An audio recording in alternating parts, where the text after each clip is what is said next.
আরে বাস, দুপুরবেলার পাতে যদি থাকে এইরকম রিটা কষা, ভাত বলবে নিয়াই নিয়াই, খেতে দারুণ খাসা। আরে আরে, এর জন্য বেশি কিছু না, মাছগুলোকে জলের মধ্যে কচলে কাচলে ধুয়ে লবণ, হলুদ, লেবুর রস আর 1 চামচ সর্ষের তেল দিয়ে ম্যারিনেট করে রেখে দেবো। প্রথমেই বলি ঠাকুমার সে সিক্রেট ভাজা মশলা, গোটা জিরাটাকে শুকনো করে 2 মিনিট নাড়াচাড়া করে একটা পেস্ট বানিয়ে নেবো। চলো অন্যদিকে মাছগুলোকে গরম তেলে ছেড়ে দেবো। ঠাকুমার হাতে জাদু ছিল, যাই রাত দেন তাই কিন্তু সুস্বাদু খেতে লাগতো। এদিকে মাছগুলো ভাজা হয়ে গেলে তেলের মধ্যে গোটা জিরে আর গরম মশলা ফোড়ন দেবো। তারপর দেবো 2 চেরা কাঁচা লঙ্কা আর পেঁয়াজ কুচি।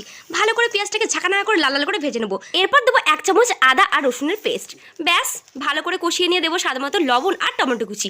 এরপর 5 মিনিট নাড়াচাড়া করে একে একে দেবো হলুদ গুঁড়ো, জিরে গুঁড়ো আর কাশ্মীর লঙ্কা গুঁড়ো। ব্যাস, আবার 2 মিনিট নাড়াচাড়া করে যখন মশলা থেকে তেল ছেড়ে দেবো স্বাদ মতো চিনি আর কিছু পরিমাণ জল দিয়ে দেবো। এরপর জলটা ফুটে গেলে মাছগুলোকে এরপর ঠাকুমার সিক্রেট ভাজা মশলা আর ওপর থেকে গরম মশলা ছড়িয়ে দিলেই রেডি দারুণ স্বাদের রিটা কষা। গরম গরম ভাতের সাথে ওপর থেকে লেবুর রস ছড়িয়ে দিয়ে পরিবেশন করো, তাহলে সবাই খেয়ে বলবে জাস্ট ফাটাফাটি।